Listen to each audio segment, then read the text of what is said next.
I know what kind of tools I have in my disposal to make the song stronger, because I know that if I don't write it down, then it's gone. No, it's something completely different. We think that we play what we hear, but we actually play what we have under our fingers. I never tried to spend time on making music that I didn't like.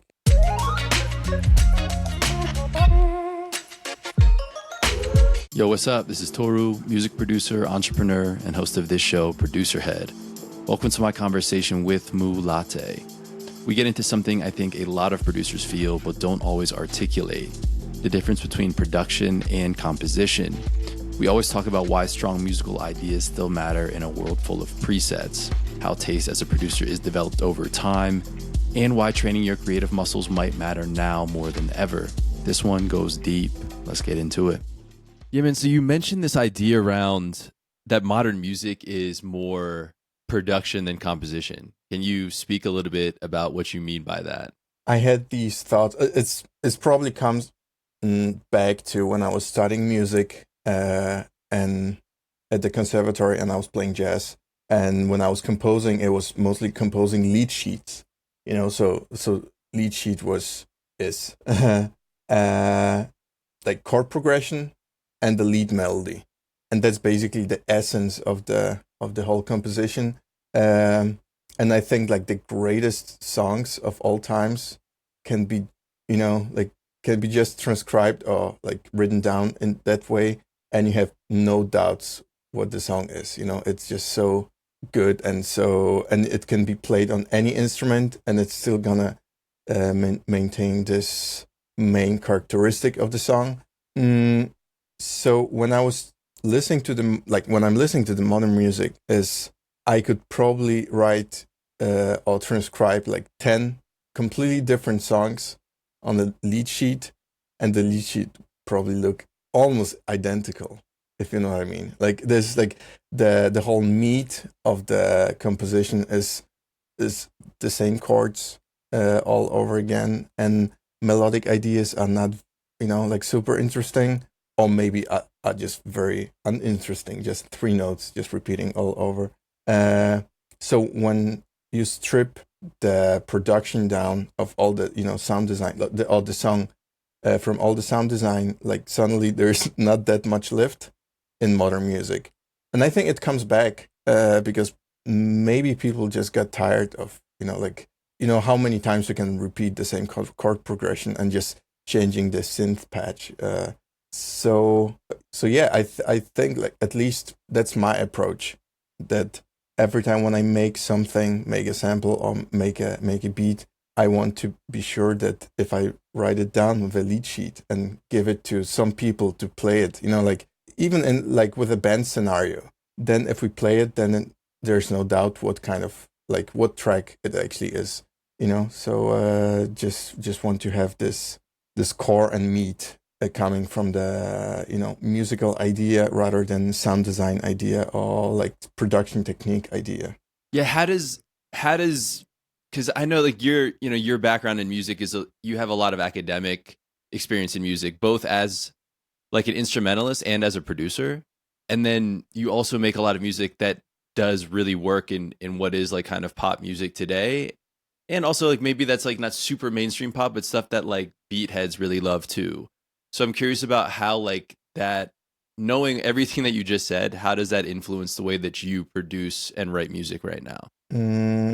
Probably I'm much more aware than I used to be before. For example, I was studying, and I'm not only talking about studying at the like music academy or like music school, but just studying every day, just listening to music and just doing something that is called like deep listening. So just getting through all the layers that the song I'm listening to is, all the layers of that. And after all of these years, I think like before I start doing something, like for example, I got a sketch from an artist of a song that I have to produce. I just listen to the melody. I try to capture the whole mood and energy. I listen to the lyrics, and then I know what kind of tools I have in my disposal to make the song stronger, to to not compete with anything that's already in the song. Because like these sketches are usually the lead sheets that I mentioned before. Guess having that idea, of course, I give myself a field of, to experiment mm, and to take different chances and not always go according to plan. But I think I have a pretty strong idea which tools I should like compositional tools and production tools I should use to just make the overall song stronger and not having any elements just fight for attention. Yeah, what do you think when you do that deep listening? How much of that do you write things down? Is there a way that you organize what you're hearing, or is it something that you just kind of like maybe mentally log in your head? Is it neither of those things and you just kind of absorb it and eventually it finds its way? I'm just wondering about when you take the listening part all the way to production, how conscious those connections are that you make. I never write down what I'm hearing. Okay, almost never. Like sometimes when I have this, it's not at the same moment when I'm listening to a song, but after I listen to something and it's just this idea stacks in my head, I don't want to lose it, so I just write down the um, not exactly what's in the song, but my impression because I know that if I don't write it down, then it's gone.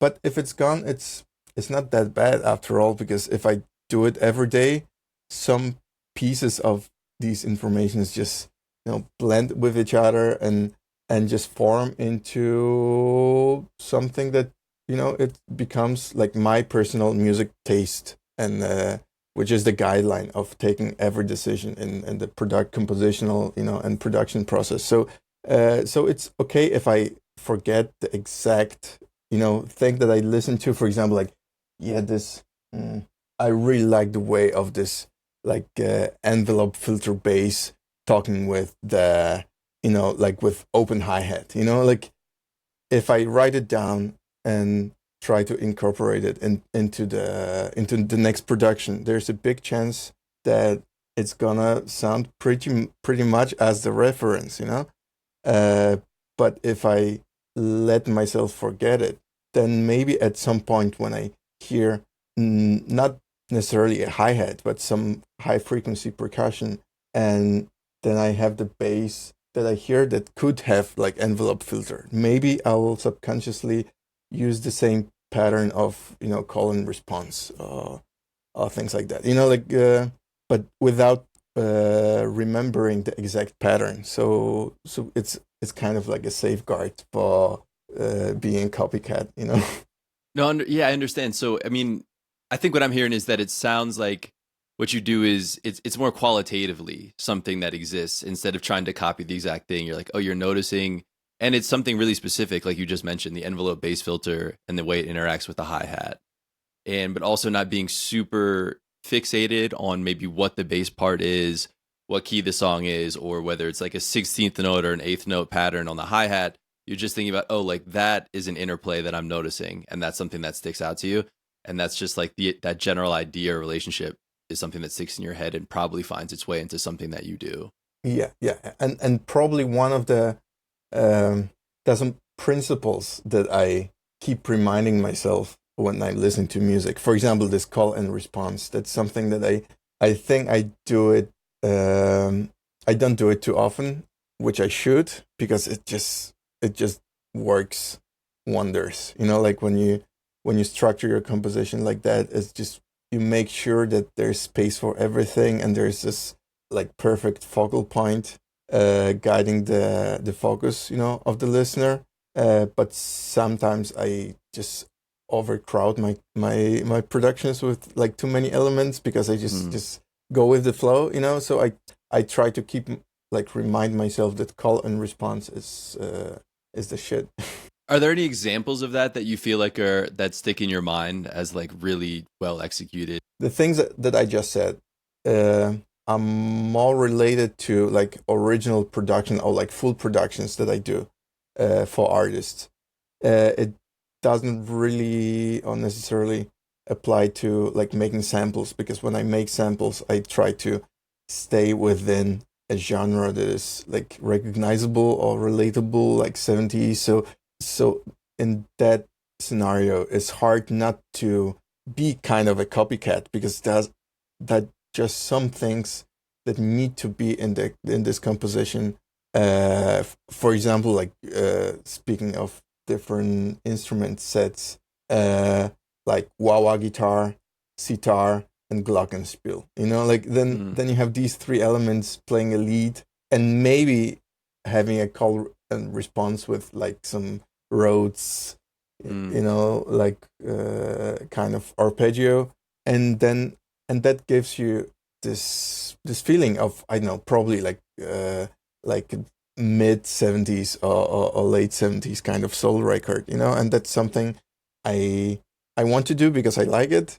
And it just feels good, and also it's super effective when making samples because that's something that people want to sample. If there's a producer that's kind of wondering like how to, maybe they're really great at sound design and maybe they really love sound design, and what you just said kind of makes them now a little bit curious about how to develop a little bit of musicality maybe in terms of composition, what are ways that you feel like are good places to start or expand on thinking about your music in terms of composition? Definitely just starting your idea on one instrument, away from your computer. I think that's one thing that is just, yeah, that's the step one.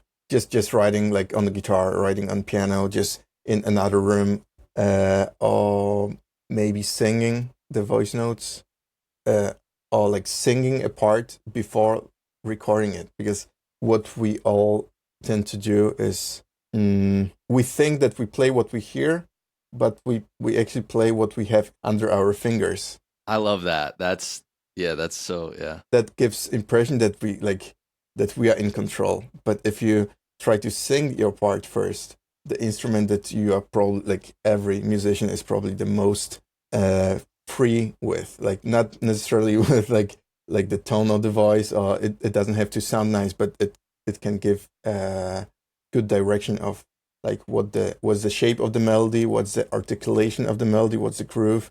If you do that and then try to imitate it with an instrument, maybe it's the way that you sing it, maybe it's gonna direct you in a completely different instrument that you initially would use. For example, like you already have I know, like a Prophet, like brass patch, loaded, and you want to make a melody, and then you sing something, and then no, it's something completely different. It should be played on, I know, like on flute or something like that. Mm. And that then trusting that instinct, I think, can be something like very beneficial long term. At least it was for me. Yeah, I think that's a really cool point to think about singing as a starting place, because you can even transcribe that. Even if you don't play anything, you could draw the MIDI notes, or use your MIDI keyboard to tap out the notes. And that is because the voice is such a, I don't know, it just feels like kind of the most direct way to connect with people in music. That if your lines are vocal in nature, that's such a good place to start. And then kind of what you're talking about too, it's like that's your starting point, and then you kind of get into this like articulation and timbre through like the instruments that you may choose to kind of actually communicate that Exactly. that line. Exactly. And sometimes the vocal track might just stay in the session, and that's also like the instrument that we have, So I started singing like some parts, and at some point I just started just keeping them and or layer them with an actual instrument. If the voice is somewhere there, maybe subconsciously the track might be a little bit more relatable. So can you talk about how because you spoke about this a little bit, can you talk about how you've developed your taste and your sound and your sonic identity?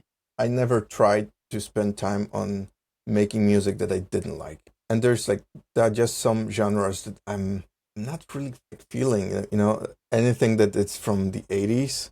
If I have to make, like, I know, a track for a commercial or something, then I can make it because I can do a session of deep listening of this kind of genre, and then I know the principles, like, and I can kind of like replicate this vibe a client is expecting.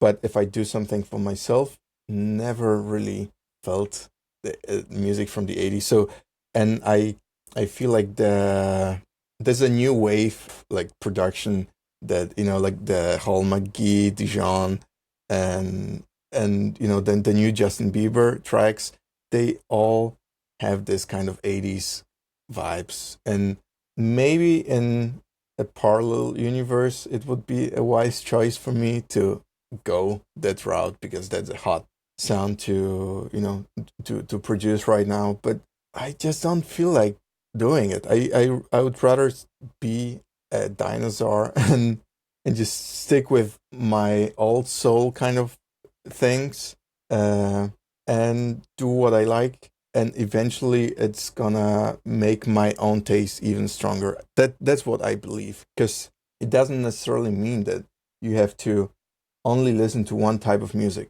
Just make sure you only listen and make types, like as many as you can, but only the types of music that you actually enjoy. And that's what I did. Like, for example, I when I started listening to music as a teenager, I loved Linkin Park. It was way before deep listening sessions. But after many years, when I go back to it, I exactly know why actually I liked it. Like their chord progressions, and like the whole, yeah, the power and the emotional load that was coming from the chord progression was unlike some other bands from that time. Uh, and I think like this chord progressions, yeah, the energy coming from the chord progressions is what I would describe like part of my personal sound. It's much harder for me to make a track or a song with only two chords that would be interesting to me, and that would be have the same emotional value. Uh, it's much more natural for me to just develop the whole drama, like through the chord progressions going like outside and back into the key, or just visiting like a parallel key. Just and that's something I love doing when I rearrange a song, uh, and I take the lyrics into consideration. If there's something about like unease or just trying to find home, like these, it could be a little bit cliche, like if the song says something about like I'm lost, and then you just like go outside of the key, of course, in a very like in a tasteful way. But sometimes like these moves can be very subconscious, but they just add up to the whole impression of the song. So I heard a couple of times that people don't really know what kind of chord progressions I use, uh, because they're not like super obvious. They're not like in specific key. For example, like the first splice pack I made had a bunch of like song starters. It was like many years ago.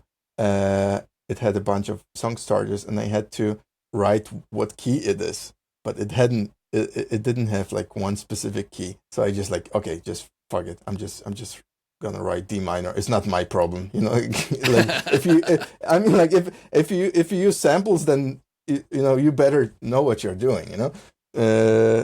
So I'm just imagining you writing like a key that's like not just any random letter just to fill it in and be like, let these people figure it out. yeah. No, but I mean, it's great. I mean, it really speaks to like your interest in composition. I mean, I think also on practical levels, it makes a ton of sense. Like if you're going to provide something for people to sample, if there's more interesting harmony and there are more changes, there are going to be more opportunities, and it's going to like downstream. The way that people flip it is going to vary also, so people can get more mileage out of it. If you make a sample pack where everything's like on the one, there's only going to be so much that people are going to flip. Hmm. Generally speaking. So Yes.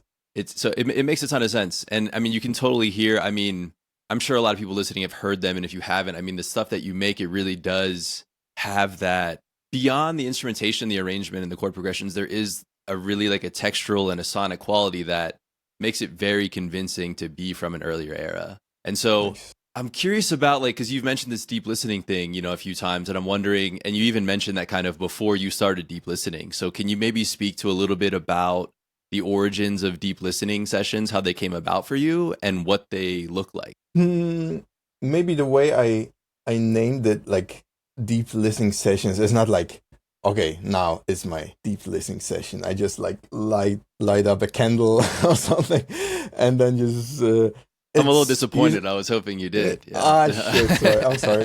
No, I do it. I do it. It's just my little secret. No, but it usually happens when I take a walk. Like and I had right now when I have a little kid and I do make these like long walks. It's actually a very nice opportunity just to just maybe launch a Discover Weekly or like Release Radar or like anything like that Spotify just throws at you. And sometimes I would consciously listen to some things that would usually skip, and try to find something like interesting. I'll answer the question when it came from. Actually, I don't know when it actually started. No, it probably started when I was studying like jazz, and I would even before when I would transcribe solos and to transcribe a solo like a bebop solo. It's you have to listen to it like so many like times in different speeds, and then you just if you want or not, you also hear different instruments. Like God bless the fact that back then I didn't have like some stem separation or anything. Like you had to listen to something and then just kind of like try to just focus and stay focused on that one line that you want to transcribe, even though like especially in jazz all the comping instruments are also playing like very melodically and very free. It's never like a super like just the piano player playing just a stack chords. It's all like interaction, and probably back then I would notice something that okay, I like this specific like guitar line or saxophone line, and then when I transcribe it, it turned out it's actually nothing really interesting in that line when I play it alone. It's everything that happens around that line makes it interesting, and that's why it caught my ear, and then I thought, okay, there's so many different layers. It was also an exercise in the school later in the school, like just to listen to the same song, but every time listening to a different instrument and listen how they interact with each other and how like each decision of one instrument affects a decision that happens just right after. Yeah, it probably came around then. That's so cool, man. And I love what you just said too about like the line itself, right? Like I think to your point about transcribing, like just practicing your ear, having to hear things in context among other instruments.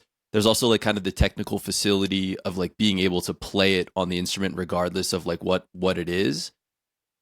And then what you said though about context, right? And that like the line in and of itself, it's like maybe it's a great exercise, but it actually doesn't sound that great when I'm just playing this, even if I'm playing it the way that it's played. But it's other things. Maybe it's like the tone, it's the texture, it's the way that that person plays, but also it's what's happening contextually, rhythmically, harmonically with the other instruments. And so what I'm coming to is as a solo producer and you kind of have to produce things in a little bit of like a serial fashion, like you do one after the other. How does that work out for you in terms of developing that context? Do you usually have all that in your head and you're like, I'm going to make these chords and then this melody and I can hear all that? Or is it more iterative, or is it neither of those things? Mm, I think like whatever I play, record first, can either like be the context itself, or it can be something that I give the context later through some other instruments. For example, let's say I choose 4 instruments to make like a sketch, or like I choose a bass, I choose keys, I choose guitar, and I choose like lead synth, and then if I start with a bass, then I have to commit on a certain like chord progression or like the movement, like I can change the chords a little bit, but the roots are there. Of course, if I decide to play the bass the traditional way as a as a harmonic foundation, because like sometimes like playing a bass in the upper register can give like and dubbing the melody can also give like some really nice results, and that's also some of the popular samples have the bass playing like in the upper register, because like in the modern production you can just there's more space for, I don't know, 808s or whatever. But so if I start from the bass, then naturally I set the context first, and then whatever I play, like either on the synth or on the guitar, it has to kind of fall into this context. But what I really like doing is not committing from the very beginning, because it's easier to, for me, it's easier to have the power to give the context to something that's already existing. For example, it's easier for me to just sing a melody in my head, just like we talked before, play it on a synth first, and that melody can be so many different things, because I can grab my guitar, which I'm much more fluent, like with chords than on the keys. So I take the guitar and I can harmonize it, and I can harmonize it in so many different ways. But when I play these chords on the guitar, I usually leave out the root first and foremost, because of the, or maybe not the foremost, but first because to not muddy up the mix, and but then to still have some doors open for the context. And then if I, as a third instrument, if I choose the bass, then I can play around these chords, but I can still like change the root. For example, if I play a C major chord, and but then instead of playing C in the bass, I play the D. Now I have a D sus chord, which gives like completely different color, and then that chord sounds different than it was before, and the melody have a completely different feeling. If the chords, it's super nerdy, I know, but imagine if the chords, if the chord progression is moving up, and then I take the bass and go stepwise motion down, while having the melody kind of being in the middle, or like on top of that, like it would give me it's giving me much different result than if I started with the bass, or like laid the bass first. Or it would be much more difficult to have this whole counter movement effect if I started with the bass. At least for me, it would be much harder to do. It would be like a mental yoga to do the same thing opposite, like the guitar against the bass. I don't know what the question was, but No, I mean, you've answered it, which it's because I was just kind of curious about the way that you think through composition in terms of like kind of melody and harmony, and you've totally answered that, right? And I think back to the beginning when we were talking about how producers could potentially level up or study this if they never have. Like, I think you just described a really kind of cool way where you could do this, like you just said, you could take like a triad, like a C major triad, and then let's say you have that, whether it's, and again, if you don't play any instruments and it's like a MIDI guitar or a MIDI synth or a MIDI keyboard, and then you can let a series of triads like that run, and then just even if you just had the C major triad, and then with a bass, you then just experiment rhythmically, like how just changing the underlying bass note makes it feel. And now you're just introducing like a level of something that may be a little bit more interesting than what you had before from a harmonic perspective. And so that's a cool way for you to just start, for anybody to start kind of seeing what they like or how things sound to them, right? In a really like kind of mechanical way, even if you don't play instruments. yeah, and that's also how you develop your taste.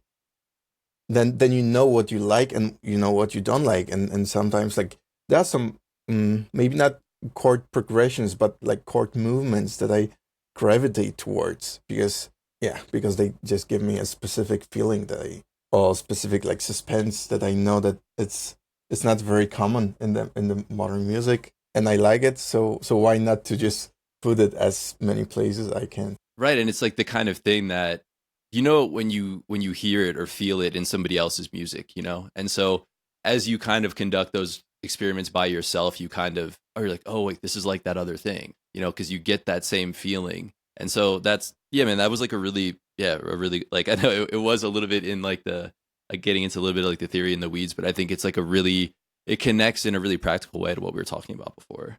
How do you, when you're making stuff, I don't know, do you think it's important to be like objective? Is it important, like, because maybe it's different when you're making something that's completely like a Moo Latte project versus something that's for another artist. But I'm curious about like, maybe you've been working on something for a while, and like the phenomenon where you start something, you're really excited, and then maybe after a couple hours of hearing the same 8 bars over and over again, you're kind of like, I don't know about this anymore, you know?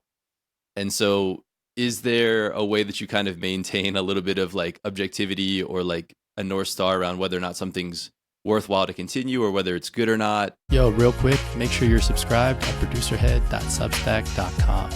When you subscribe, you'll have a chance to submit your released music to be featured, send in works in progress for feedback, and you'll get 2 free production tools, The Invisible Instruments and Sonic Stimulus Volume 1.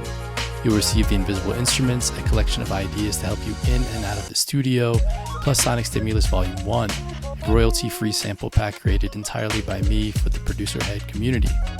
Again, that's producerhead.substack.com. Subscribe for feature and feedback opportunities, plus you'll get The Invisible Instruments and Sonic Stimulus Volume 1. Subscribe for free at producerhead.substack.com. All right, let's get back into it.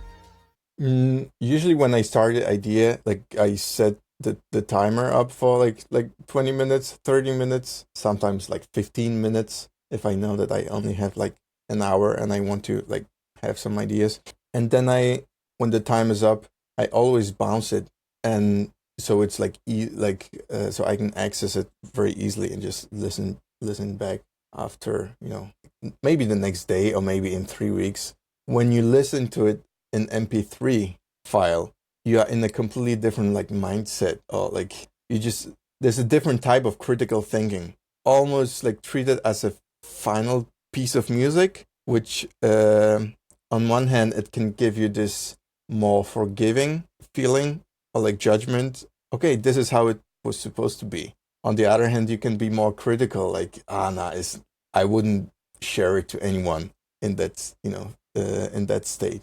I don't know if you have if you had this feeling of working on a song, you think it's perfect, you bounce it, and just before sending it, you listen to it just to check if the bounce is okay, and then like, oh no, like I have to change this, I have to change that. It's almost like putting a different pair of glasses when you listen to it, like not from the the workstation. So that's one thing that helps me, like staying objective, just being aware of these two states. Sometimes just listening to something on the phone or in the living room, it's a little bit different topic, but I think it might help like a lot of people.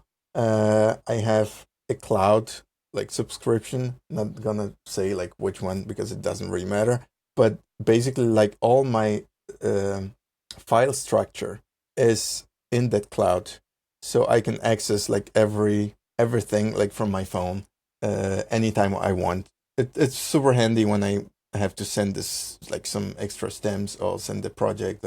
I can just do it through my phone if I'm not like in the studio. But that also gives me this opportunity of listening to any demo that I have. For example, on that walk, I do my deep listening session like on a baby walk, and then I can recall, okay, I had this idea from before that was kind of this vibe.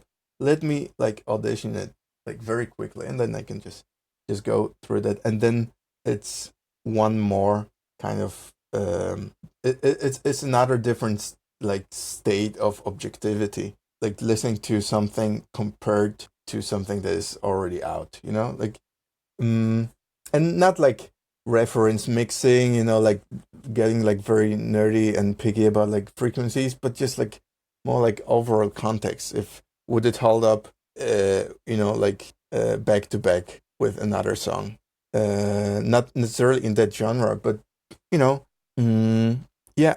I think objectivity comes with time.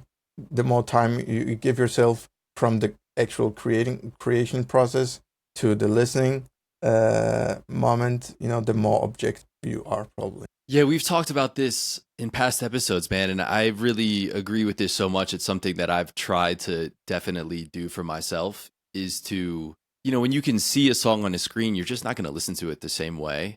And especially when you're in the session, right? So you do, I think there is, what you're describing is it just takes time. And I'm wondering, are you naturally a patient person? Have you learned to be? Like, how important do you see patience as like part of making good music? I'm super impatient. I'm literally like, yeah, probably the most impatient like person that I know from like out of all the people that are around me. But I find out the best way for me to combat the impatience is distraction. So I just start something new, and I just bounce it. It's on the folder, and I just go and do something else. I I forget about the other one like very quickly, and then I can just revisit it like after that 3 weeks without really listening to the or thinking about like how I'm wondering how that song is sounding like. I'm wondering if it's ready to be released. Like I usually I start so many new ideas that I have to stumble upon one of the older ones because otherwise I don't have time to just go and listen like to them. So maybe once a month, like when someone says something like, "Yes, I need some ideas for that artist," like an artist approaches me to send like some beats, then and that's where I just go through the folder and listen to some of that old ideas. Otherwise I don't do it. I just start something new and just keep the production flowing. I want to ask you a little bit about content because I mean, initially I discovered you years ago on social media, and I think at the time mostly you were doing sort of like these kind of beat videos that were on the SP404. SP, yeah, yeah, yeah. And I feel like you do those less now, and you do different kinds of things, and so I think you've also just been doing this for a long time. I think a lot longer than a lot of people in terms of the content stuff too. And so I just wanted to kind of ask you what your personal philosophy is around and how you think about all of that. I think I'm in peace with the fact I cannot make content for a longer period of time. Like it's never worked for me, and it was always there were always some kind of phases. And I know if I said it when we spoke before, if I said it that it was each new phase was always sparked by a new piece of equipment or like a new camera, like new setup, uh, or like on a new place that finally I had the desk that I could just put like some more stuff around. And so I had this phase of like making the SP videos, and that was the first time I just really went hard and tried to find a different angle for each video, and just using a nice camera. Back then it was like still super cool to have nice and crisp DSLR uh kind of like blurred background. I think it was the producer and beat maker called Stolen Drums that started it as the first. You probably know him, right? Yeah, very much so. And so like his videos and his beats, it was like top notch. It was like holy grail of probably like most of the like SP guys. uh just nice looking shot, and just vibing and just twisting this beat repeat once in a while. uh and that's when I really went hard. Like just I got myself a nice camera, and I tried to find a nice angle, a nice shot for each video. But I think after maybe like 30 videos, I burned out, because I found out that the only way to stay consistent or somewhat consistent is to batch record. So I would spend one day just like making beats, setting up the camera, just recording like I know 10 or 20 takes of each beat, so it's like nice and crispy and perfect. Each like effect twist is like right on point. And then I remember just after like such a day having like a huge headache, and then I started just procrastinating more and more, even though it was really working.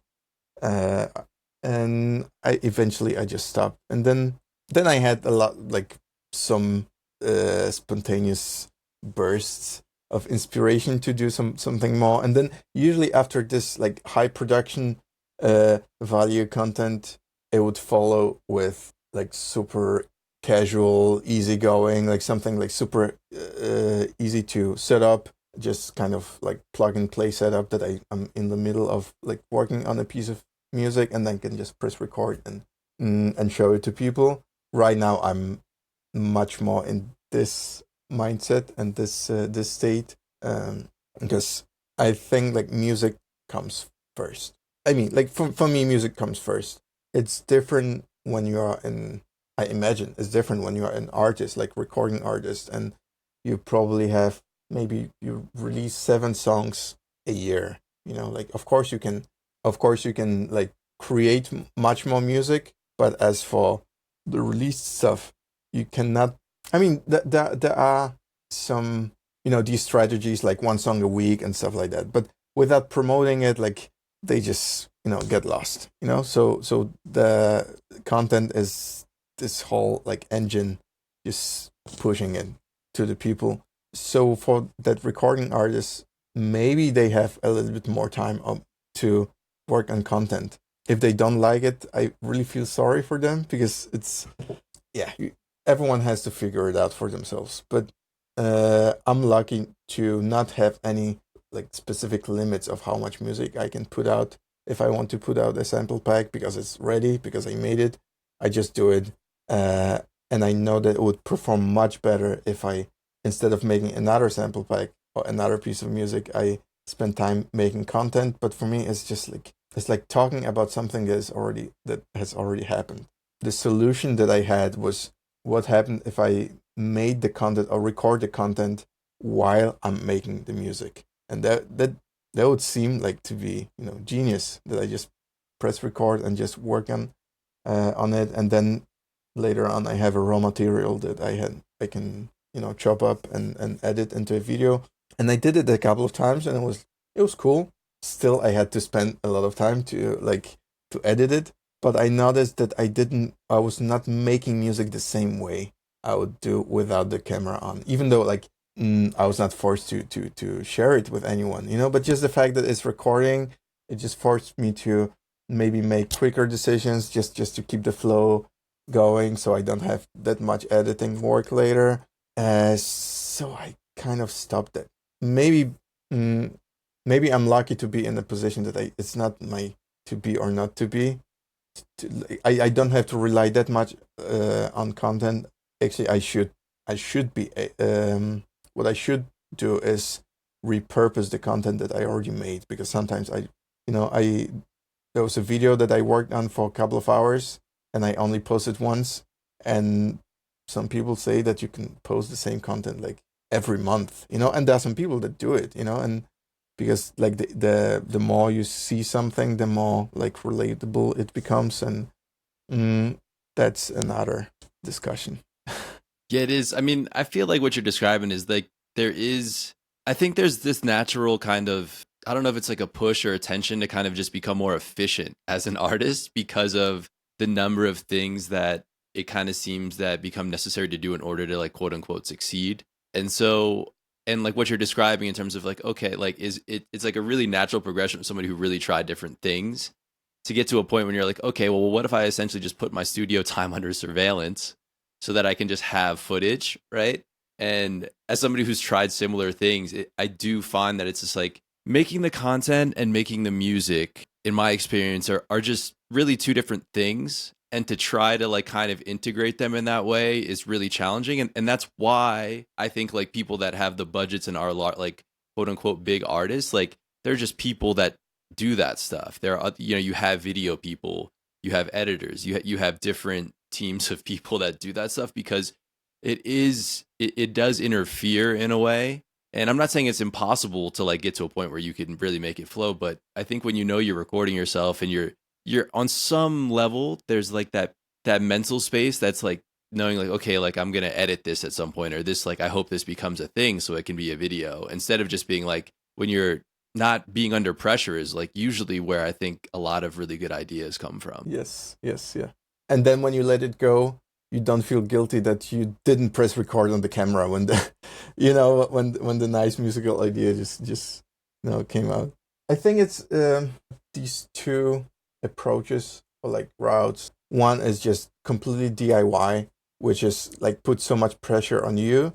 Is in my opinion, like it gives you much bigger chance of being like financially independent, you know. And on the other hand, you can hire people, like hire videographers, you can hire like editing people, but then at the end of the day you end up with like on minus because you have to pay them, and then it puts even more pressure on your actual music that it has to like earn money to pay the other guys. So that's why I chose the DIY route, because the pressure, I can at least control the pressure and just kind of adjust it. Yeah, I can just adjust it, like seeing how much spare time I have in that following week or month, and maybe go a little bit harder on content. And if not, then I just don't beat myself. When you look back, is there anything that you think you would say to the earlier version of you that was kind of grinding through that phase? Mm, that's interesting. Mm, Mainly focusing on the content side, right? Yeah. If there's anything else that comes to mind. I think it's goals are fine. Like setting up the goals is fine. But if it becomes overwhelming, like I wouldn't romanticize, like persistence and perseverance, like too much. You just burn the fuck down, and that's end of story, and who knows when you can like do it again. So if you feel like it's too hard, just take a break. And that's more or less what I did. And so yeah. So, I mean, you can kind of already hear like how, in a certain way, that it's like there seems to be a lot of intention and like even like habit and routine in what you do. And so I want to talk to like a little bit about, can you speak to any routines that you have or any working habits that you have? Because I know you kind of, my understanding is you keep pretty solid office hours and structure your life that way. So yeah, like it's right now, like after our daughter was born, like I don't work on weekends, and I have like a very strict like working hours, basically like 9 to 5, sometimes like earlier than 9. Mm, it's still like a lot of hours, and the fact that I work from home is gives me extra, like a couple of extra hours. Also cuts down the costs of like yeah, that's my overall philosophy, like cutting costs, and cutting costs in terms of like money, and cutting costs in terms of the time. uh and that helped me like a lot, with not only like the efficiency, but how much of the time I actually have to spare, and then when I pair it with efficiency, then even though it's just 5 days a week, it's I can do pretty much. Yeah, I can do a lot of stuff. I usually do a weekly to-do list. This year I started doing like a little bit longer periods that I plan ahead. Like for example, like the like yearly goals, yeah, or projects that I want to finish, or more like priorities. Because if you set goals and you don't like meet or you don't reach the goal, then it feels like a small defeat or like a huge defeat.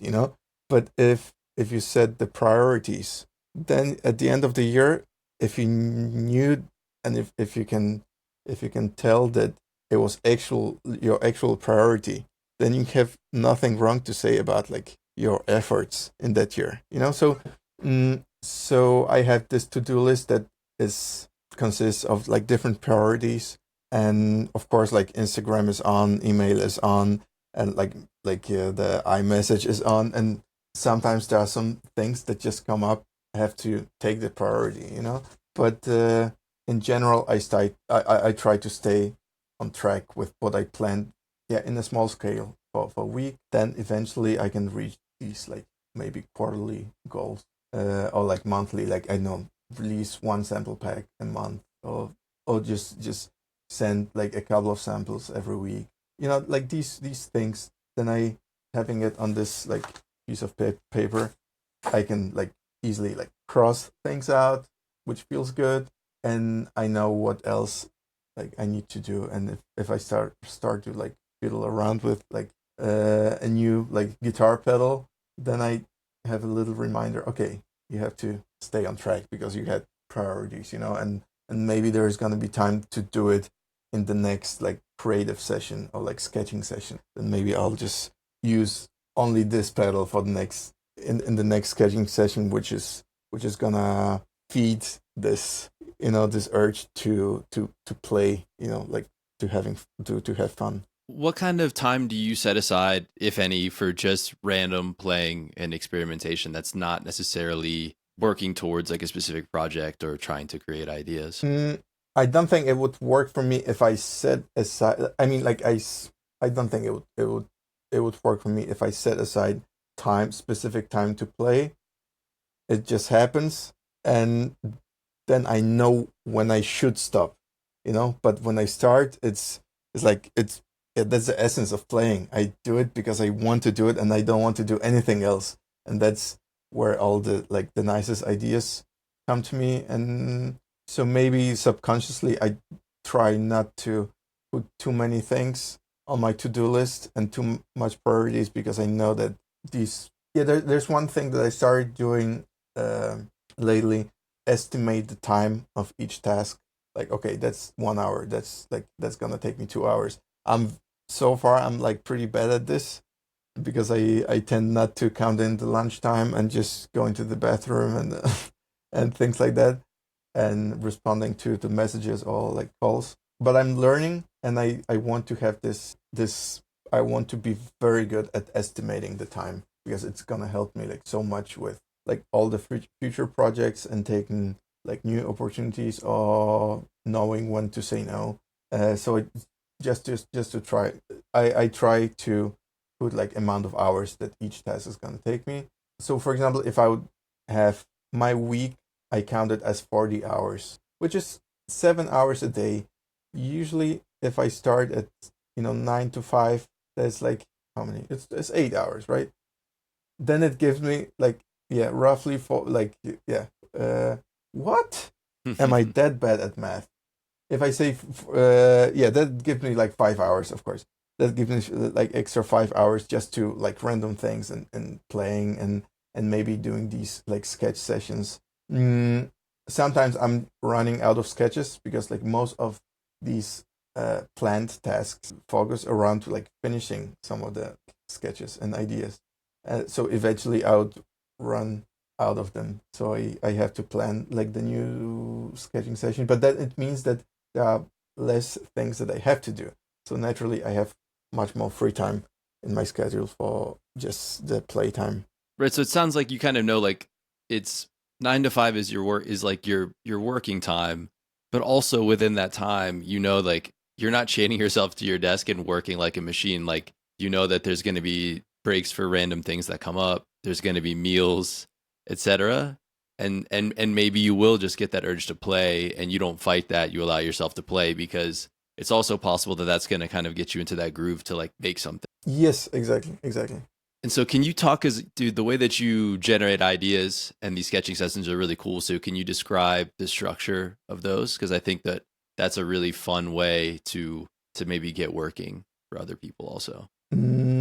So as I said it before, I usually set the timer for like 20-30 minutes, and sometimes I just before starting doing something, I think about the vibe I want to go for, or I have these like sound sets or like instrumentation sets. So a set of instrument. Okay, so I have 20 minutes, and I know that it's gonna have like a vibraphone, like sitar, a synth, and a harp, and then I just spend 20 minutes on making something. And if there's something missing, I can always add a bass, or anything. That's basically like the structure of how I do things. Like sometimes I spice it up a little bit, just maybe like pulling in a cappella like from the beginning as a first thing, uh, referring to this, like vocal element and the context. Like if you start with a cappella, you have to work around it to make it work. You can like completely change the context of the original song the a cappella is from, but you can, and that's what I do usually. But that helps me with like not overcrowding the arrangement with too many melodic elements. Or sometimes I start with like a drum break. Uh, yeah, and lately, and I had this, yeah, about these sound sets. There are so many different instruments combinations that are actually underused in the popular music, or in the music that you usually listen to.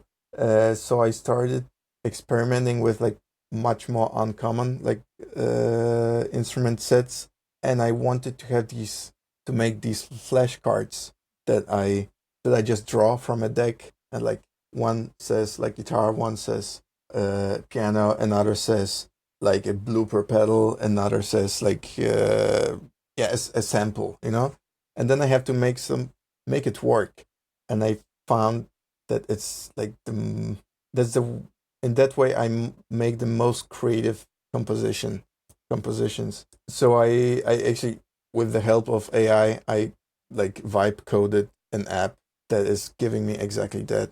And that's an app like I sent it to you. You probably had maybe had some time like playing with it, and it had like it has this feature that you can feed it with your like own collection of instruments, and also your own collection of plugins for like sound like manipulation and processing. uh so it basically randomly gives you a task to solve, but you solve it in your own terms. Like if you want to switch up or like swap the instrument to something else, of course like I can do it, but it's kind of like gamified way of staying creative. So that's something I'm hopefully gonna be releasing, of course for free, to anyone that wants to stay creative and want to be against AI doing everything for you, you know, but just kind of training your creative muscle. So yeah, setting the restriction, like setting up like some boundaries and restrictions, is something that I usually start with, because then I know which doors I can go through. You know, like it's not like I can go anywhere. It's just like having these like restrictions, that only a couple of ways I can go based on my creativity, which is of course limited. But at least it's like three choices that I can make, and I can make the one that feels good to me right now in that moment with the mood I'm currently in. And then I take it from there. And as soon as like the more elements I add to the sketch, the less open doors there are. Like sometimes like there's only just one way to finish it. Because I already made so many decisions that making a decision that is like completely opposite would just ruin the whole idea. Like maybe it would make it genius, I don't know, uh but from my perspective, like there's only one way to take it, and then I know when it's finished, and hopefully it all happens in 20 minutes. And if not, I just bounce it and then just move to something else, because I get very quickly like fatigued with what I'm hearing. And so that's basically like my process. And you also you do this in like a serial fashion, right? You'll do this for 20, 30 minutes, and then you'll stop, and then you'll start over again and do it 4 or 5 times, so that at the end of like a couple hours you have several kind of, even if they're half baked, right? They're not like done, but you have, when you come back to, like, maybe you're listening on a walk, etc., and you're like, oh, I'll come back to this one. And I you told me about this the last time we talked, and I was like, "Well, I love this idea." And so I've tried it a few times, and I was telling you this before we started, right? That like, and what I found is like, I was like, "Holy shit!" Like after a few days, I had like 20 ideas, right?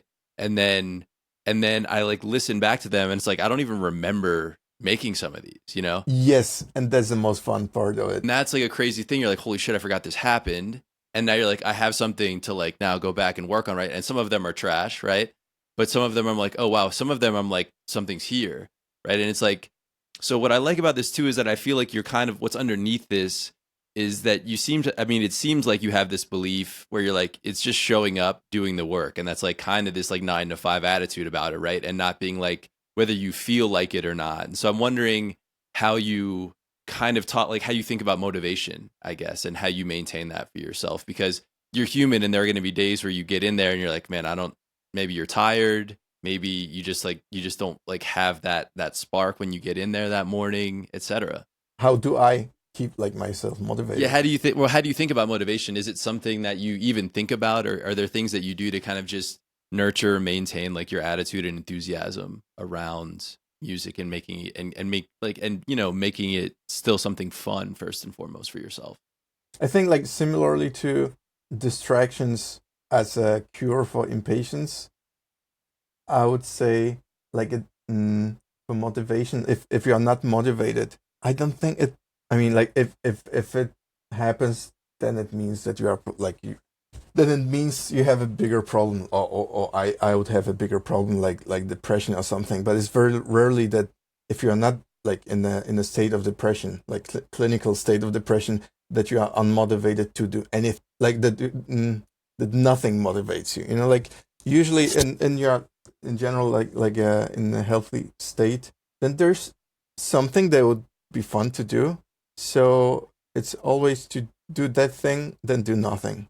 If it's like this 9 to 5, sometimes okay, maybe just researching new plugins, like that would be probably like my lowest, you know, like that I don't feel like starting a new idea. I don't feel like mixing. I don't feel like, you know, like answering emails, you know, like then I just do something that I know that in the long run it's gonna positively affect yeah, my next day or like next week. So just listening to music. And if not, then maybe go for a walk and just listen to podcasts. Just producer's hat, you know, and just get some inspiration from that, you know.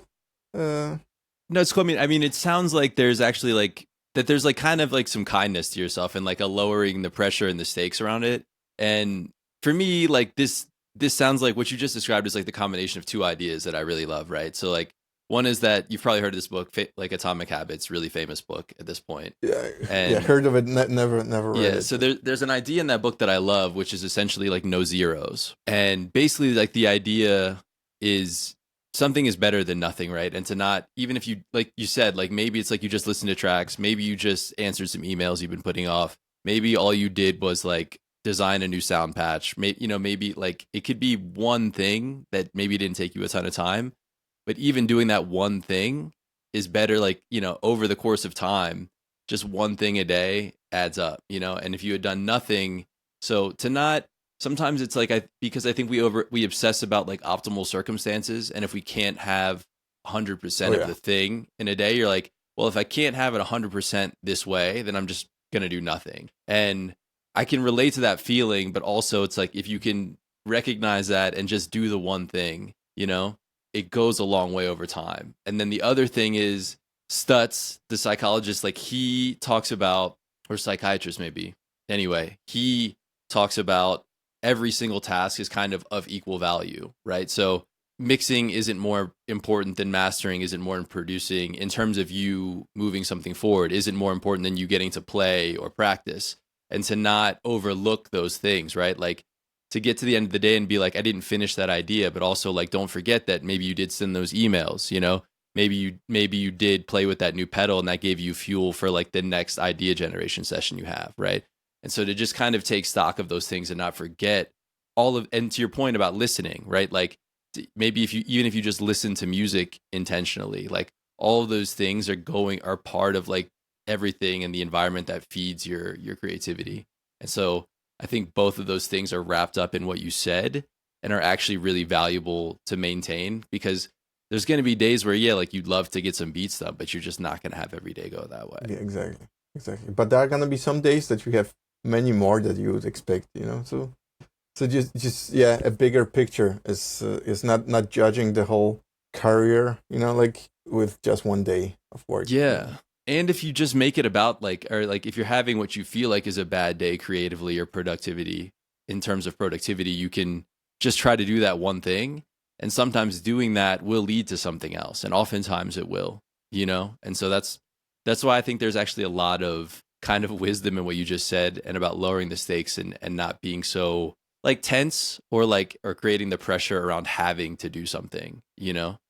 And I want to come back to the flashcards tool for a second, just so that people understand, because it is cool. It's like, so basically you can click this button and it will just present you with a number of like instruments. And so it's kind of like the musical equivalent, I think, of if you're a painter and somebody's like, okay, you can only use these 4 colors, right? And that way it takes the thinking out of it for you, and you can just get started. With one thing, with one extra layer that you got 4 paints, or like yeah, 4 different paints of 4 different colors, but you're also told what you can, you know, like you have to paint the tree with red, you have to paint the ocean with green. Like in the default state, there's like a bass, chords, uh, lead, and texture, and then you can get like a clarinet playing a bass, and you have to figure it out. Like Yeah, it's a really cool idea because you're like we were talking about earlier, it's like you're using things for maybe the thing they're not traditionally used for.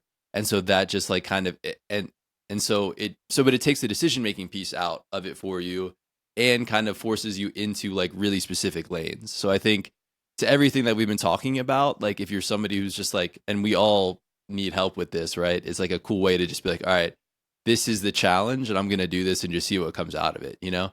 And to what we've been saying too, like I think the time bound thing, like just force yourself to do it in 20 minutes and wherever you are, 20 minutes is fine, you know, and just go to the next one. And yeah, so it's a super cool idea, man. And I'm curious to that end if you have in the realm, because you do expand, it's a lot more expansive, the types of instruments that are in there beyond like your traditional rock band or jazz combo kind of arrangement. So are there and like, so what I'm saying is I feel like I know for me, like I don't have all of these plugins readily available.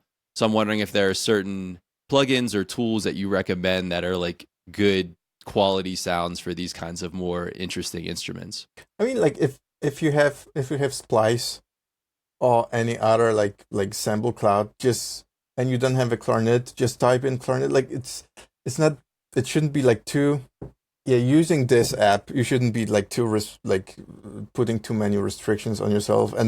And if you say like, oh, I don't have this, I'm gonna swap it to something else because I don't have the plugin for it, then you already lost a couple of points for just making an excuse for something that you could just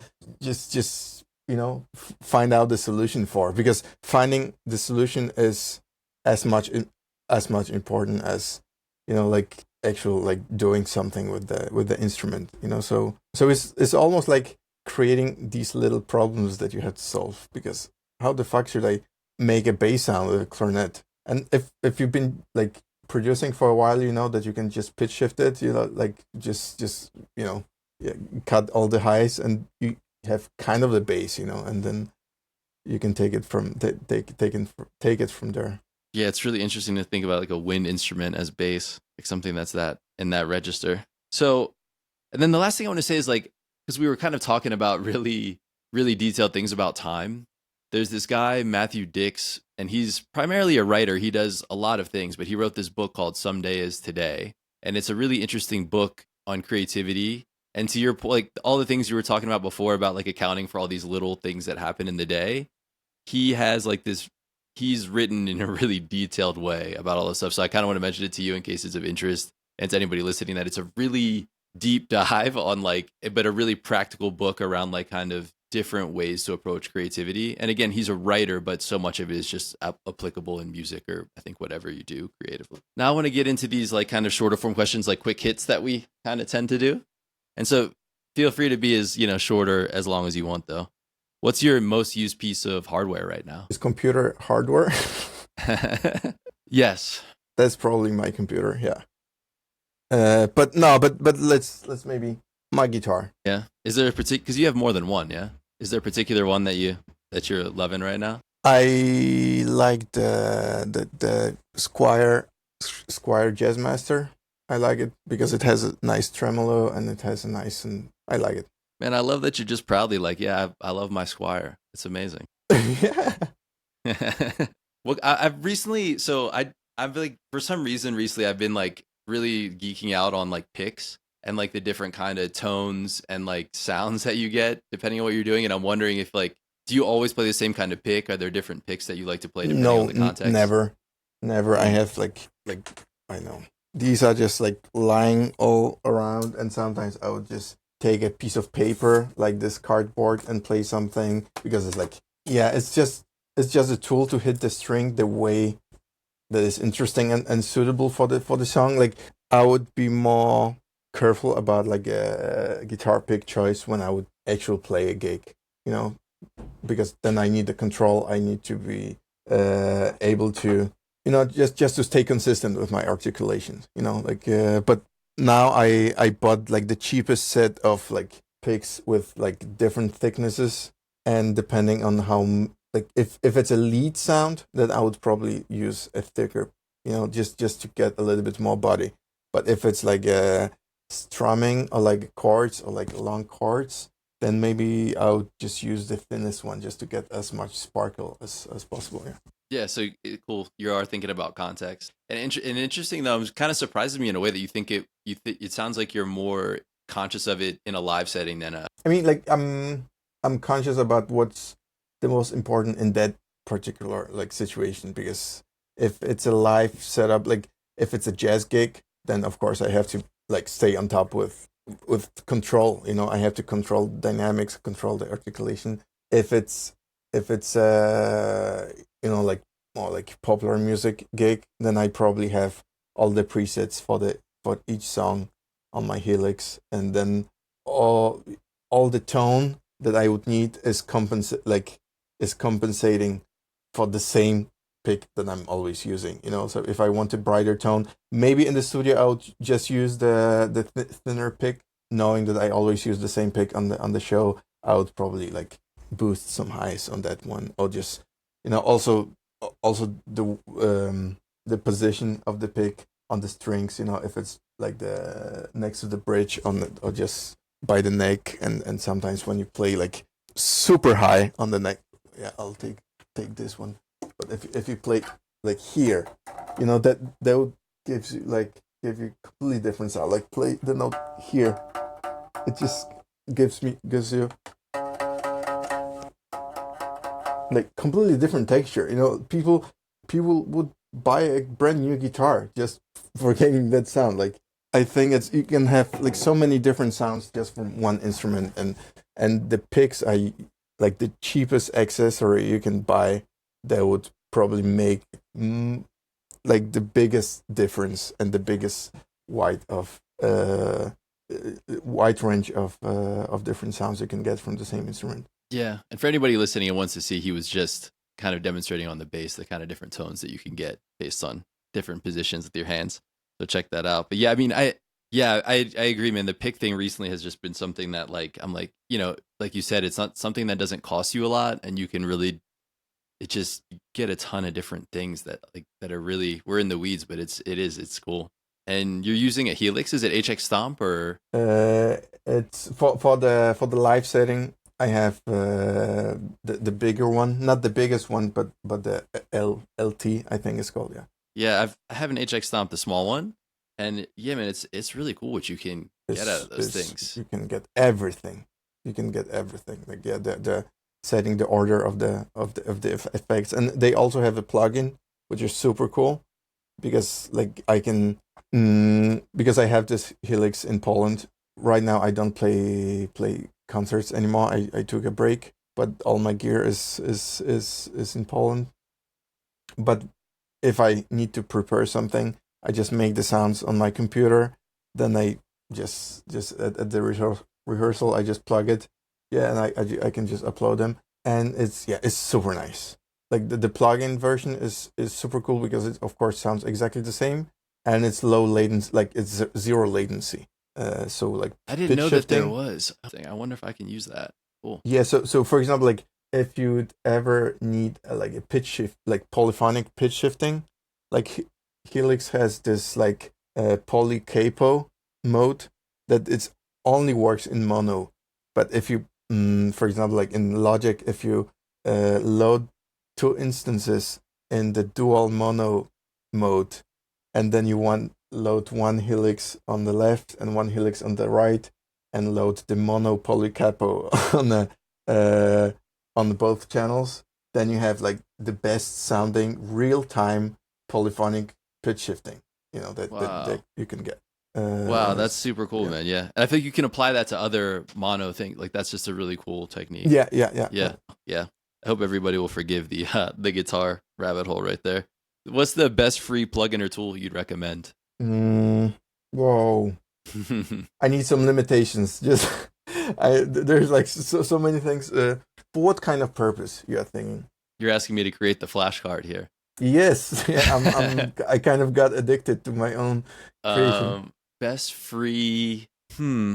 Let's say 3 categories. All right, yeah. So let's see. Also, Yeah, I can't remember like which ones are free and which ones are paid. I'm kind of like addicted to buying plugins. So Let's see. Like one category could be something like sound design related, one thing could be maybe mixing related, and one thing could be maybe like an instrument, like a sound. so for sound design, like sampler, like any kind of stock sampler is like there's some because you can bounce in place, resample, bounce in place, resample. Like the things that you can get just pitching things like up and down in different modes. If it's like pitching by just like a tape mode when the speed changes, or with stretching, like it's the best way to get like textures. For mixing, I don't know if it's still free. No, I know. The Either Analog Obsession, that like bundle is technically not free, but it's like you can pay the guy on Patreon, or Air Windows. These plugins without any like graphic interface, like that, sounding like very very good. Yeah, Air Windows, that guy is a G, man. He's amazing. He's a G. Yeah, he's amazing. Yeah. I think I've mentioned him on the show before. But yeah, I mean the philosophy is just so great, right? It's just like nobody can hear your screen, or see it. And so it's beautiful. And there was what was the last? The last one was an instrument, like a sound. The instrument. I think Labs, when I don't think if it's still like, but maybe the whole like community of Decent Sampler, they have some like very nice stuff. There's just a Decent Sampler is a sampler, and it has a whole community of people just making like free instruments and just sampling their own like instruments at home. And of course, like they're not like super versatile kind of sounds, but I think it's nice to collect these and then make a list of them, put them into my app, and then just getting like constant like flow of inspiration.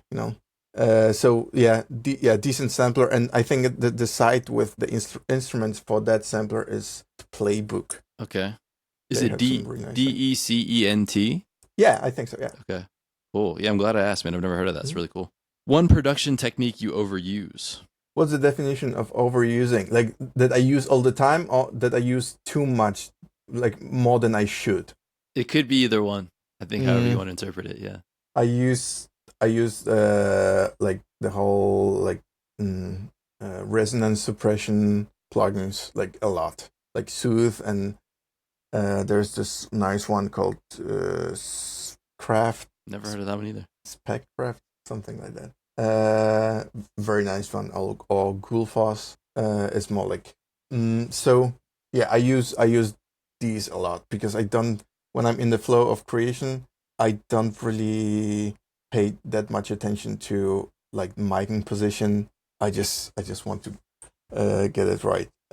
Or like I live in a pretty old building, so the whole like electrical installation generates a lot of buzzing and humming, and when I run it through my like whole pedal board, so I use Brush Free, this like noise kind of suppression plugin that you can just it probably works as any other, but I just noise suppressor, but I like the workflow. You can just listen to the noise, and it's pretty clean. Buzz Free? Is that what it's called? Brush Free. Brush Free. Oh, okay. I think it's a Swedish company called Clefgrant. Okay. Yeah. Uh-huh. Yeah. That's pretty nice. And what do I use too much? Sorry for the pause. It's not a lag. I mean, it's an offline lag. I appreciate your thoughtfulness, man. Yeah, I would probably back in the days I would high pass everything, and I would overdo that. And I think it's not that necessary. You don't have to. Interesting. Yeah, can you say more about that? I think this is actually a really interesting topic. I think it depends on the context. If the arrangement has like 150 tracks, which sometimes it has, then it's probably healthy.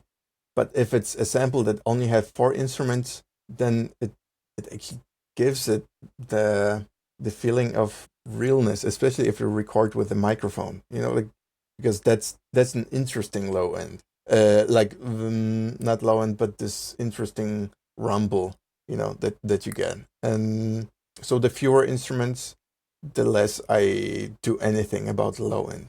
Because if it's a sample and someone wants to use it in the composition, they can just do it after all, and it has to, yeah, they have to fit it into a bigger context anyways. So it's also not my problem. But yeah, because like all these like vinyl samples, they usually have like this like very raw, like low rumble of the needle.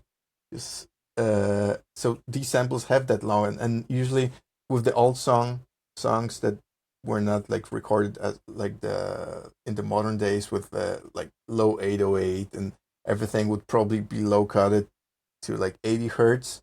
So the warmth, and that's my suspicion. That's why people think that vinyl sounds better, which absolutely doesn't. But it maybe sounds more pleasant because it has this like rumble, like roll, like it's almost like a pillow that is like, mm, it's almost like this ASMR thing that someone is just like rubbing some plastic like next to your ears. It's just the is the sensation of feeling like the extreme low end with the extreme high end. There's something like super pleasing about it. So yeah, high passing everything just kind of closes this door, because if you don't have the low rumble, the even the most like all the high sounds are gonna feel like a little bit too, because they're not balanced out. And I think there's this very nice balance, especially in the vinyl recordings. Yeah, that's a really cool little observation, unexpected gem, I think. And I know that personally, like I definitely default in a lot of cases to just high passing certain things at certain frequencies. And so it's giving me something to think about. I think it's really, really cool. Something in your studio you've been meaning to organize and procrastinate on. Yeah, the little drawers with cables. But that's not it's not that important. Maybe dusting my guitars a little bit. Like, yeah, maybe dusting. That's What do you use to dust your guitar? Yeah, what would you use to do that? I have this like a makeup brush, or Ah, yeah, or brush yeah, so you can fit it also under like the strings in between the pickups and stuff. yeah, yeah, Yeah, yeah. That's also I use it to good brush idea. the pedals, Mm. but I don't think it's a long term solution, because basically like all the dust just so I usually do it with a combination of the like vacuum cleaner. Mm. But yeah, I don't do it. Three artists that changed how you think about music. Jake Dilla, mm, he's definitely the one. Mm, I think it's hard to say about one artist, but the whole like New York jazz scene from like around like 2010, like Aaron Parks, Kurt Rosenwinkel. I think like Robert Glasper was already there, but it was way before the Black Radio stuff. I really love the piano player called Jared Clayton. That's something about these compositions, and like making the chord progressions that are not in one key, but are not like typical jazz chord progressions like 2-5-1s. Like there's a really nice blend between like classical music and jazz, and popular music, but operating within like moods that are not that easy to describe, like sad and angry and happy. There's something like dreamy about all of them, but it could be dreamy and powerful at the same time. Like it's hard to describe, but as soon as I started listening to this kind of music and opening up for different harmonic structures, and like uh, re- not resolution, but solutions, it opened up so much to me. So that's two. And I think lately, like maybe the Beatles, and then as the old example of this like very soft sounding, like the way you can produce the live recording. That was very interesting to me, and the new scene of the guys like Bad Bad Not Good. Like how they these same principles but put it into the modern context. Like that definitely changed the way I think about producing real instruments. Yeah, I think that you're a great example of that. Do you like Go Go Penguin?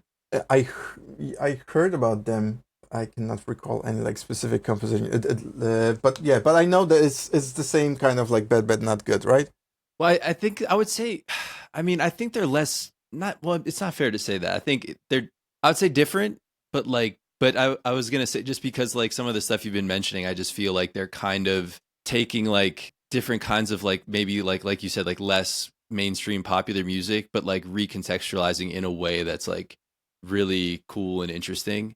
Um, I've heard people say it's like neoclassical. I don't know if that's like really a, Okay, okay. genres are so I don't. I mean, but sometimes like the guy plays like the bass player will sometimes play like a synth bass, but interesting rhythms, like really cool repetitive, like hypnotic kind of stuff, but also all kinds of different tempos. Really interesting kind of just riffs and chord progressions. I think they're really cool, but super organic. I think they're from the UK. Okay. Really got to check them out. What is like quickly? What's your So the album by them that I really like is called Man Made Object.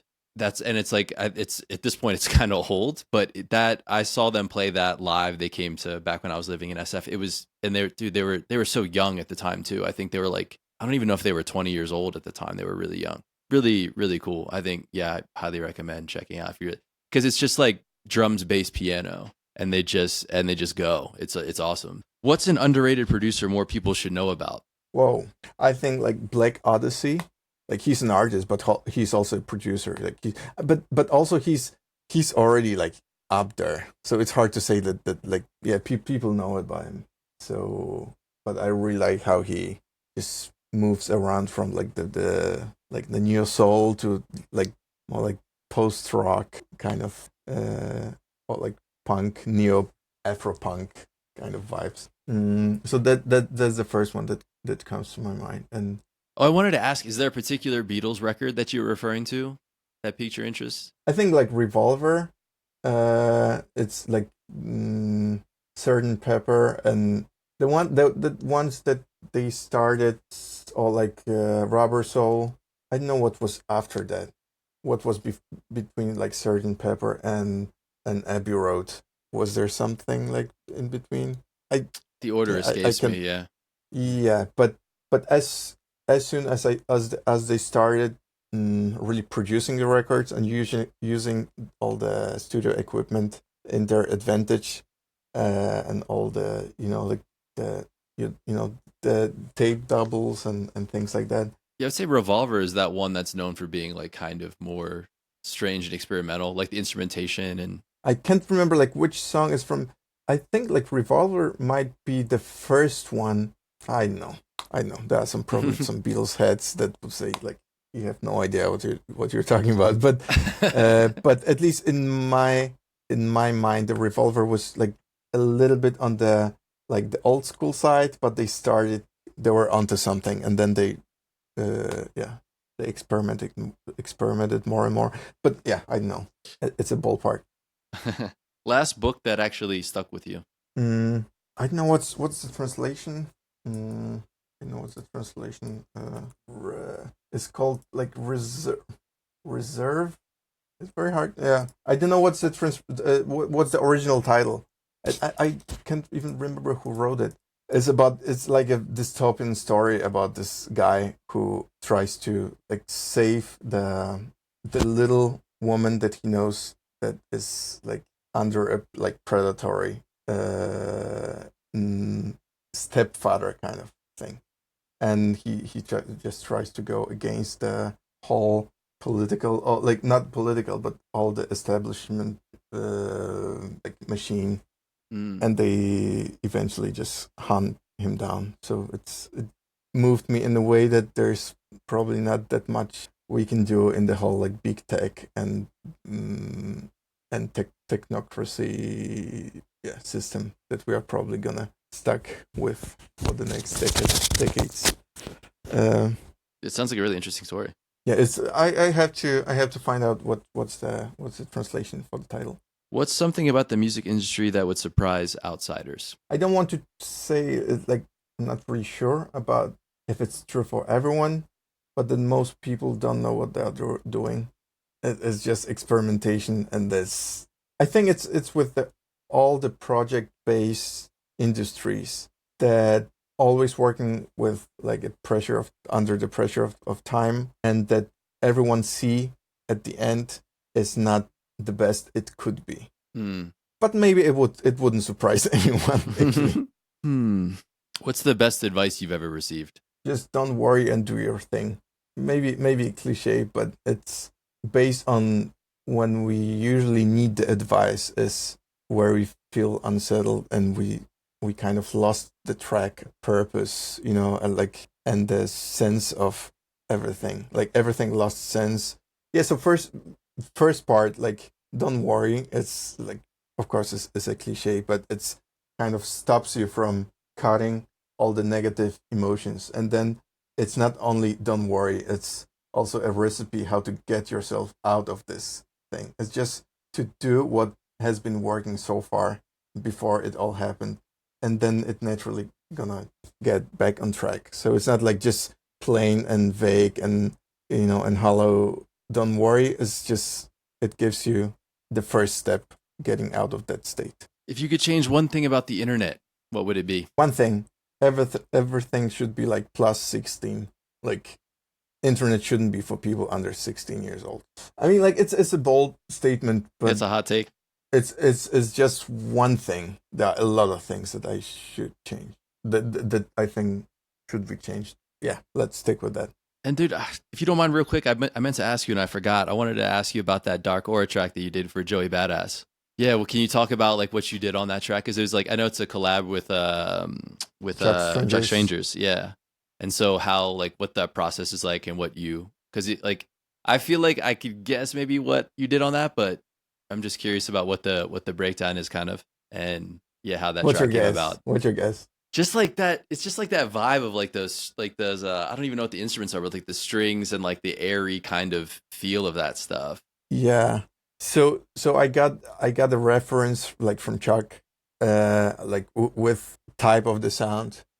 There was like a different tempo and stuff like that, and there was a specific pocket, and then I thought that this emotion uh that is carrying the whole vibe is the strings with this like kind of opera vocals that I actually sang on the on yeah, like on that like super like woo, uh uh and and that was like most of the vibes, and of course like the building around that. But what I also wanted to achieve with that is this kind of sample feeling, like micro chops feeling.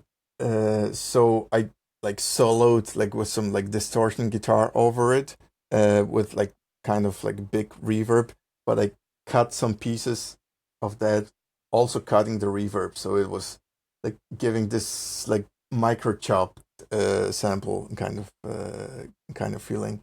And I did it with a couple of different instruments, so it was like it would play straight. It was not chopped. It just felt like it's chopped because the sequence was set up in that way that it had those little counter melodies playing back to back, just next to each other, but just in completely different stereo space. Like one was wet, one was like very dry. So that was my thought process of getting that feeling that something like very epic, but on the other hand, like not very like polished and yeah, kind of yeah, rough, I would say. Gotcha, very cool. Yeah, I mean, congrats, man. It's a dope track. Thanks. Yeah. So that's all I got for you, man. We made it to the end. Is there anything that you'd like to say to the producers listening? Don't use I would say. I would say like actually to any creative, that's the thought that comes to me like almost every day, that we have these tools in our disposal, and it's not going anywhere. I think it's okay to use it from time to time.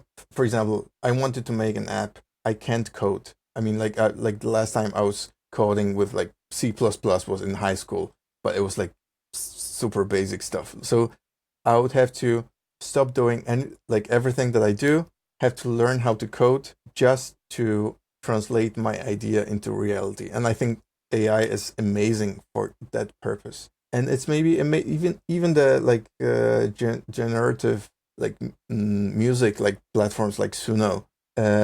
You are not musician, and you don't want to learn how to play an instrument, or how to produce. I'm gonna look straight into the camera because it's super important. Uh, but you have a song in your mind that you just like to listen to, not necessarily just, I know, just distribute it. Just do it. You are an actual musician.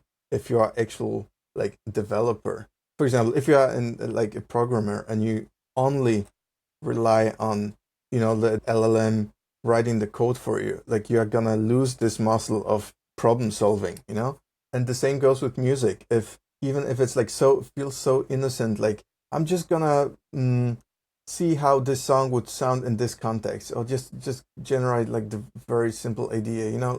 A lot of heavy lifting was done by someone else, and if you did it once, you're probably gonna do it second time because it worked, and you're gonna become lazy, and you're gonna lose your creative muscles. And I think if you really care about doing it for the rest of your life and don't want to be burnt out, you have to train this muscle, because if it's gone, then it's gonna be like very hard to catch up. Maybe one day all of these platforms are gonna be like gone, because there's gonna be like a deficit of energy, and you will not be able to use your computer or use any of these tools, and then you will feel crippled. So yeah, that's the message for every creative, and I think it applies to any field. If that's something that you primarily do for a living, and you want to keep getting better, don't use AI for doing the job for you. If it's helping you with some like secondary tasks that you would need to spend time on learning something that you don't really enjoy doing, yeah, then it's okay. Then it's not gonna affect you that much. That's my message. Damn. Yeah, the mic drop, man. No further questions, man. Latte, thank you so much for making the time to Thank do you this, so much, man. Julian. Yeah, man, it was a pleasure to have you on, bro. And yeah, you're welcome back anytime if there's anything that we can do. Yeah, like I'm very happy to Yeah, do right it on, like man. some other time with like talking about some different things. Yeah, I mean, there's so many other things that I want to ask you, and I'm sure that you can add some Yeah, context then for. So let's schedule like absolutely, V2. man. Well, yeah, next year maybe. Awesome, man. Yeah. So everybody, this has been Producer Head again. This has been Toru, and in a way, so are you. We'll catch you next time on Producer Head. Peace. That's it for my conversation with Latte. His perspective on constraints, deep listening, and rapid sketching sessions remind us that making music we can be proud of is less about what we have and more about what we do. Listen deeply and create intentionally. Big thanks to Latte for coming through. Don't forget to share this conversation with another producer. From Producer Head, this has been Toru, and in a way, so are you. Peace. If you enjoyed this episode, please subscribe, share with a friend, and leave a rating and review wherever you're listening. This helps Producer Head find its place and its people. Without you, there is no Producer Head. Thanks again for tuning into Producer Head. Subscribe and join our community over at producerhead.substack.com so you never miss an episode. Substack subscribers receive exclusive access to the bi-weekly podium, curation of my favorite discoveries on and offline over the past week. You'll also get access to Producer Head Bars, where I share the best of what's been shared with me to help you and other producers in our community grow. The podium and Producer Head Bars are designed to provide immediate inspiration and direct application in your creative process. So, subscribe at producerhead.substack.com to receive real inspiration and ideas you can use to elevate your own process today. If you care for the craft, get your exclusive access at producerhead.substack.com. This episode was co-produced, engineered, and edited by Matthew Diaz. Big thank you to him. From Producer Head, this is Toru, and in a way, so are you. Peace.